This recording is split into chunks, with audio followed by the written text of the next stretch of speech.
Paratmanamekam Jagadbijamadyam Niriham Nirakaram Omkar Vidyam Yato Jayate Palyate Yena Vishvam Tamisham Bhajeliyate Yatra Vishvam. Hari Om Tat Sat. Hari Om Tat Sat. Hari Om Tat Sat.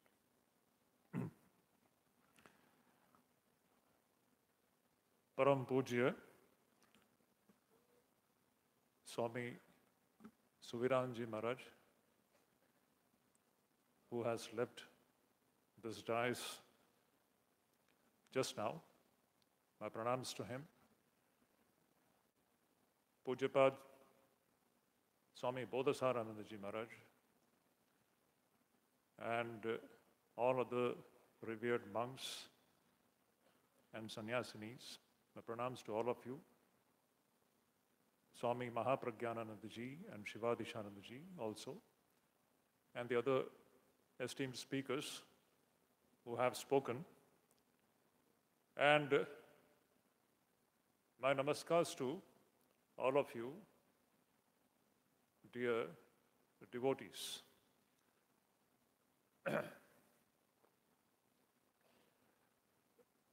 Till now we have listened to very interesting and inspiring deliberations on Sri Ramakrishna, Ma Sarada Devi, and Swami Vivekananda. Just now we listened to a wonderful talk given by revered General Secretary Maharaj. One point which came to my attention in his talk, I would take up that point and continue my talk. The topic of my talk is Vedanta Saar. Now, till now you were listening to talks which were full of the bhakti bhav, full of devotion. And there is an idea widely prevalent in the minds of so-called devotees that this Jnana Marga is different from this Bhakti Marga, and it is devoid of bliss and Anandam. Actually, it is not like that. If you just look into what Bhagavan Shri Krishna says in the Bhagavad Gita, where Shri Krishna talks about 4 kinds of devotees. And he also elaborately talks about what bhakti is and what devotion is. There Shri Krishna says that there are 4 kinds of devotees. I'm not going into the details of this discussion. But the 4th devotee, the first devotee is Artha. Artha is one who is in difficulty, who is suffering. So he tries to commune with God with some selfish interest. The second devotee is Jigyasu, who wants to know about God. The third devotee is Artharthi, who wants something from God for his selfish purposes. And the 4th devotee is, Shri Krishna says, Jnani, Jnani cha Bharatarshabha. And then Krishna goes ahead and says, this Jnani is the supreme Bhakta. It's a very important point which we need to keep in our mind, because usually we have this misunderstanding that Bhakti is different and Jnana is different. Actually speaking, the true Bhakti emerges from true Jnana. It is only in Advaita that you get the true picture of bhakti. There, Sri Shankaracharya in his commentary, he makes a wonderful observation. He says that why Sri Krishna is saying that this Jnani means what? Atmavetta, one who knows his own self. He is a Jnani. This Atmavetta is the greatest devotee. Why? Shankaracharya says, the reason why this Jnani is the greatest devotee is that for this Jnani, there is nothing existing apart from God. See, here the Advaitic Drishti comes. For an Advaitin, there is nothing existing apart from one reality. You can call it by any name, doesn't matter. Names don't really matter. You refer to that reality as Brahman. You refer to that reality as Ishvara. Doesn't matter. There is one and one reality alone. There is no second distinct entity apart from that reality. So Jnani is a person who is constantly seeing God. So Shankaracharya says that Anyasya bhajaniyasya adarsanat eka bhaktir vishishyate. This Jnani is a person, as he doesn't see anything existing distinct from that supreme reality, he is in constant communion with God. That's why he is the supreme bhakta. Now, why am I referring to this point? We have to understand Sri Ramakrishna from this standpoint. Question is, what was Sri Ramakrishna's bodha? We are nothing to talk about Sri Ramakrishna's spiritual bodha. We are just nothing. But when we study the great masters of the Upanishads and the great masters of the past, Shri Krishna's Bhagavad Gita, Shankaracharya's immortal works, through that lens we can understand for Sri Ramakrishna nothing existed apart from God. That's why you can see that all these great Advaitins, they were great bhaktas. Sri Ramakrishna was a great Advaitin, and he was also a great bhakta, one who celebrates divinity in so many forms. Shankaracharya is considered to be the greatest Advaitin of all times. But we miss the point that he was also the greatest bhakta, one who worshipped Brahman in so many forms. It is this Advaita Drishti which gives us that capability to taste divinity in everything. The vision of Advaita is what? To see divinity with open eyes. See, my topic is Vedanta Saar, the essence of Vedanta. And when we talk about Vedanta, what does this Vedanta mean? Vedanta means nothing but Upanishads. Vedanta Saar means Upanishad Saar. And what is the essence of the Upanishads? The essence of the Upanishad is only one. That Brahman alone exists. There is only one reality which is existing. There is nothing distinct from that reality. And knowing this alone, we the so-called Jiva or the human beings, we can become free from suffering. There is no other way. Knowing our true self alone puts an end to all our sufferings and misery in life. This alone makes us fearless. This alone makes us strong. It puts an end to all our weaknesses. Swami Vivekananda says, this is the only system which gives unto man complete possession of himself and makes him brave to suffer, makes him brave to face the ups and downs of life, and ultimately attain the supreme freedom. mukti. Now, the ultimate message of the Upanishads is what? In one word, it is mukti. Every evening we sing this arati here in the beautiful Sri Ramakrishna's temple. What are the first three words of this arati? Khandana bhava bandhana. Sri Ramakrishna's life has been put in so many volumes. Huge biography. I say always that Sri Ramakrishna's entire biography can be squeezed in these three lines. He stands for only one phenomenon, that is Khandana Bhava Bandhana, which is Vedanta Saar, which is the very essence of the Upanishads. Upanishads have only one thing to tell the entire humanity, that is how to attain this Khandana Bhava Bandhana, how to attain Mukti, how to attain freedom. Freedom is the one song of the Upanishads, and Sri Ramakrishna, whom we are remembering here, in whose name this Bhakta Sammelan is going on, he is the very embodiment of this great phenomenon called Khandana Bhava Bandhana.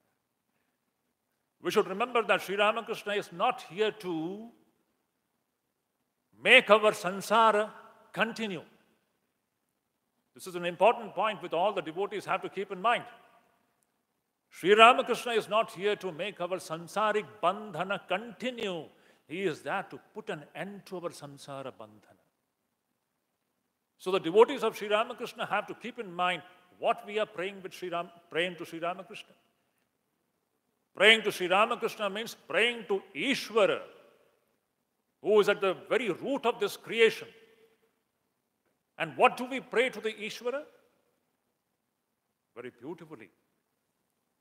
Sri Ramakrishna himself has shown us the way. We have to pray for bhakti. We have to pray for jnana. We have to pray for viveka. And we have to pray for vairagya. The more we have these things in our life, you will see that your life will become so beautiful. The real beautiful life begins with the acquisition of these amazing virtues called jnana, bhakti, viveka, and vairagya. So, coming back to my point, I am going to keep my talk very brief. Already we are running out of time. Just 10 more minutes. So, what is Vedanta Saar? Vedanta Sara is what essentially it tells that every jiva, every man, every woman is actually speaking divine. There is no other meaning, the so-called this jiva. We are all essentially divine. Swami Vivekananda puts it in a beautiful language. Each soul is potentially divine. And to manifest this divinity is the very goal of human life. Vivekananda takes the whole of Upanishadic ideas and puts it in a few sentences. Each soul is potentially divine. We are all divine. Every man, every woman is divine.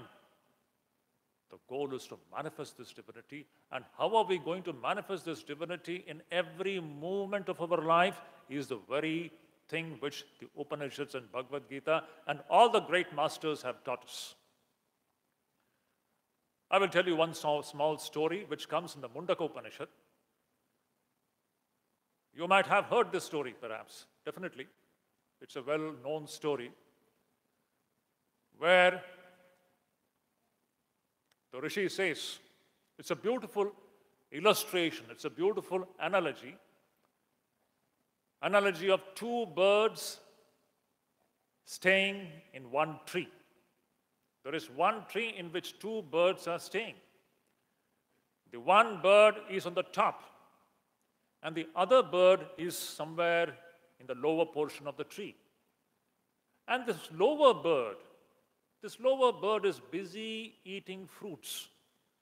It is busy eating fruits. Now it eats a sweet fruit, then it eats a bitter fruit, In this way, this lower bird is fully drowned and busy and engaged eating fruits. And whenever it eats any sweet fruit, it feels very good. And at times when it tastes a bitter fruit, it becomes disturbed. And when it becomes disturbed and feels miserable, it looks up at the higher bird. And that higher bird is sitting in its all majesty, absolutely without any disturbance, peaceful and calm. Remember, that is what is God. This bird, lower bird, appears to be separated from that higher bird initially. This is our state. We are all in our ignorance. We think that I am separate and God is separate from me. This is okay. It has got a place in our life. But what is spiritual practice? Spiritual practice is nothing but the evolution from this standpoint and to get closer and closer and closer and closer to that supreme reality, Ishvara. The more we get closer to Ishvara, the more we succeed in establishing this connection with Ishvara who is residing in our own hearts, the more we shall see that we shall become free from all miseries and sufferings of life. So in that illustration, the Rishi says this, that this lower bird is in this way pecking, tasting sweet and bitter fruits, and every time it tastes a bitter fruit, it looks up towards the higher bird and it moves towards the higher bird. In this way, it keeps on moving towards the higher bird, and finally, in the last stage, what happens? It merges with the higher bird. And once the lower bird merges with the higher bird, then what is the realization? The realization is that the lower bird never existed. What a great discovery is waiting to happen in every human being's life. This is the plain truth. That lower bird which appeared to be existing, distinct from the higher bird, actually speaking, it is only an appearance. The simple truth and fact is that that lower bird is nothing but one with the supreme bird. We are all actually speaking one with that Ishvara whom we are worshipping. We are not distinct. Now, this is what the Upanishads want to tell us in every stanza. If you just look into that Shankaracharya's famous statement, immortal statement, Brahma Satyam, Jagat Mithya. The moment we say Jagat Mithya, people are scared. We just don't want to accept it. It's a simple statement of fact. And we don't stress the second sentence. The second sentence is extremely important. The first sentence is only half of the story. Brahma Satyam, Jagat Mithya, there is no doubt about it. But what is the second sentence? Jivo Brahmaiva na aparaha. This Jiva. And when you talk about Jiva, Jagat also comes. This Jiva and Jagat, what is it? It is nothing but Brahman and Brahman alone. What is actually existing is Brahman and Brahman alone. This is the ultimate statement. That's why if you just look into Sri Ramakrishna's teachings, you see, in all the Bhakta Sammelans, you will find we discuss all the standpoints of Sri Ramakrishna. It is good. All the standpoints, lower standpoint, higher standpoint, they are all valid. Nothing is wrong. There is no conflict. But if you ask me, personally, I feel the most important teaching of Sri Ramakrishna is Advaita Gyan Achale Bendhe, Tarpure Jai Chai Taikaro.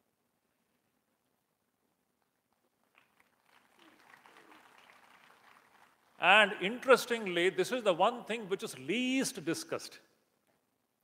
It is never discussed. Sri Ramakrishna has shown us how to lead a wonderful life. You have to develop this Advaita Drishti, Advaita Bhava, that everything is divine. Every man is divine, every woman is divine. There is divinity alone which is existing. With this vision, you will be able to handle this life most intelligently and wisely. It is in the absence of this vision that we mess up with this life. So Sri Ramakrishna's most important teaching is this: tie the knowledge of Advaita to the corner of your cloth and then lead your life. A devotee comes to Sri Ramakrishna, you will find Swami Brahmananda ji has compiled Sri Ramakrishna's teachings, which is published. In the first page itself, you will find there. A devotee is coming to Sri Ramakrishna and asking him, "Okay, Thakur, please tell me one sentence which will illumine my mind." I repeat the question. That devotee is coming and telling Sri Ramakrishna, "Please tell me one sentence which will illumine my mind." And Sri Ramakrishna says, "Brahma Satyam, Jagat Mithya." If you can assimilate this, you will become illumined this very moment. This is the echoing or retelling of the great eternal truth of the Upanishads and all the great masters in the past. This is Sri Ramakrishna's essential teaching. Essential teaching is nothing but everything is divine and divinity alone exists. One last point, and I will wind up my talk. Just now, when I was coming from Advaita Ashram to Belur Math, along with me, one brahmachari also came, who is with me, he's here. So in the car, he was telling me about an incident. And it is perfectly suitable for this gathering. The incident is that Swami Vivekananda's life, towards his last days, he is staying in his room here, in Swamiji's room, and one day he has come down from his room and he is sitting in front of that mango tree. And he is telling there to the devotees. His words are very significant. It may be an extreme position, but it's a fact. Towards the end of the life, Swami Vivekananda had no other concern but this and this alone. What was Swami Vivekananda's words? Swamiji says, "It is a shame that we are worshipping some other god other than this." Pointing his finger to what was in front of him, he is saying, his words are so strong. He is saying that it is a shame that we worship some other god other than this. This means this. Bahurupe samukhe tumar chhadiye kothai khuji cho Ishwar. This is the ultimate standpoint of the Upanishads. What other form of God do you need? According to the Upanishads, this is the most beautiful form of God that ever existed. To see God with the open eyes. This was the last message which Swami Vivekananda gave. Perhaps, I won't say last, but it is recorded in his life. His words are so significant. He is saying that it is a shame that we worship some other God other than this. Sarvam hi etat Brahma. Brahma evedam vishwamidam varishtham. Sarvam khaluvidam Brahma. Neha nanasti kinchana. All this thrilling, electrifying utterances of the Upanishads, Sri Ramakrishna and Swami Vivekananda were the very living embodiments of these great utterances. So as devotees, we should understand that ultimately we have to learn this great lesson from Sri Ramakrishna's life, and that lesson is to divinize, to see everything, to see divinity everywhere. Life is divine, everything is divine, our family members are divine, our children are divine, the husband and the wife, the brothers and sisters, everybody is divine. This divinizing of everything, spiritualizing of everything, this is the essential message of the Upanishads. This is the message of Shri Krishna in the Bhagavad Gita. This is the message which Shankaracharya gave. Drishtim jnanamayam krutva pashyed brahmamayam jagat. Shankaracharya says, with jnanamaya drishti, see brahmamayam jagat. This is the supreme drishti, Shankaracharya says. And Sri Ramakrishna and Swami Vivekananda were the greatest embodiment of this drishti. And this is what we have to cultivate in our life. I pray to Sri Ramakrishna and Ma Sharada, the Divine Mother. Now this won't happen without the anugraha of Divine Mother. It is this Mahamaya, the Shakti, the Divine Mother, who opens the door to this great understanding. If we gain this understanding, we should understand that it is happening by the limitless anugraha of Divine Mother. I pray to Divine Mother that let all of us have this devotion which is based upon supreme jnana, Advaita Drishti and Bhakti. They are two sides of the same coin. This is what we need to develop in our life. Thank you so much.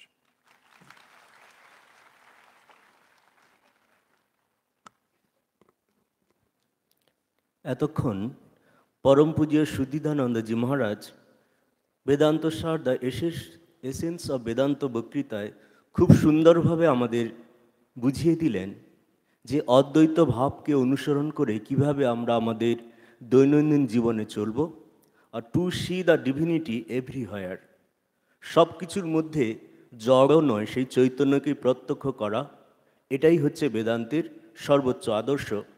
সর্বং খলিবিদম ব্রহ্ম, যেটাকে স্বামীজি বহুরূপের সম্মুখে ছাড়ি কোথাও খুঁজিছ ঈশ্বর, জীবে প্রেম করে যেইজন সেইজন সেবিছে ঈশ্বর, সেটা আমাদের প্র্যাকটিস করতে দিয়েছেন। আর শ্রীরামকৃষ্ণ বলে দিয়েছেন অদ্বৈত জ্ঞান আঁচলে বেঁধে যা খুশি করো। পরম পূজ্য মহারাজকে উই অফার আওয়ার প্রণাম and gratitude from the bottom of our heart.